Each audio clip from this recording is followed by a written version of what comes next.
Més coses. Li donen nom al nostre programa. Antigament eren trajectes que el tren recorria en diferents punts de la Comunitat Valenciana. Ara els raïls han desaparegut i han deixat pas a passejants i ciclistes que disfruten de les vistes i del camí, envoltats de natura i d'història. Són les vies verdes. Avui Ferran Dalmau ens acosta a la via de l'antic trenet que arranca des de Carcaixent. Bon dia, amics i amigues de la Via Verda.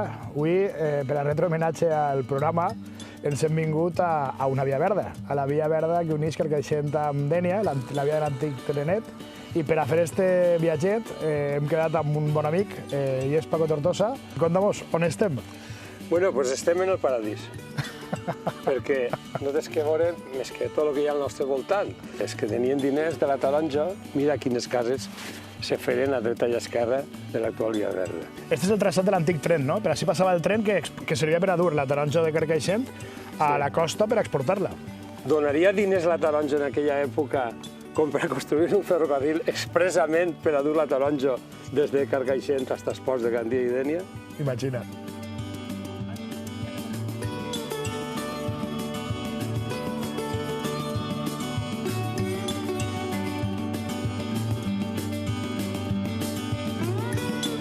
Jo he tingut el plaer de viatjar amb tu, però bueno, conta'ns, per a la gent que no sap el que és el cicloturisme d'Alforges i per què optareu per aquesta forma de viatjar els teus amics i tu? És fer turisme en bicicleta i optarem per viatjar en bici tants anys perquè no n'hi ha res com entrar de manera silenciosa en un poble i olorar la flor de l'almerler des d'una bicicleta.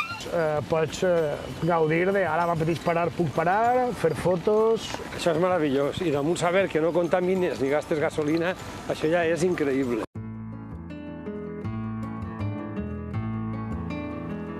Quina distància total té la Via Verda, entre anar i tornar a Dénia?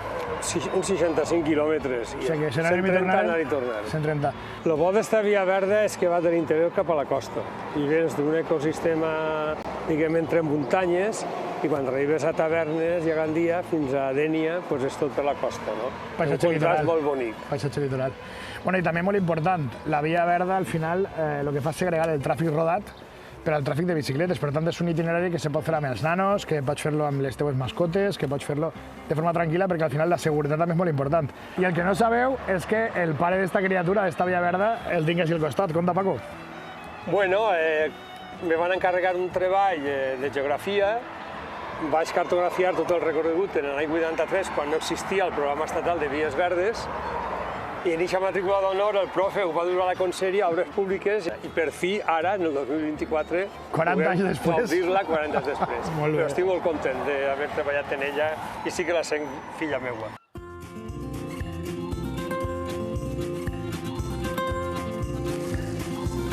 Bueno, l'estació de la Barraca. I quin dia més bonic així, Així tindria... Això sí que és bon temps. És que ara bon temps és que ploga. Que ploga. Bueno, ja hem arribat fins a la Barraca d'Aigües Vives. Estem en el punt quilomètric número 9 del camí natural de la Villeta, del tren de Carcaixent. Això és la vall d'Aigües Vives per a iniciar el trenet, que en un recorregut d'uns 65 quilòmetres arribava a Dénia. Ara ja està inaugurat fins a Tavernes de la Valldigna, fins a la platja.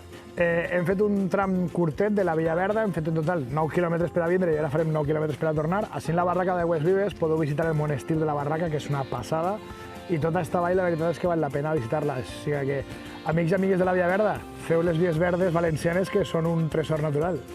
Adeu! Són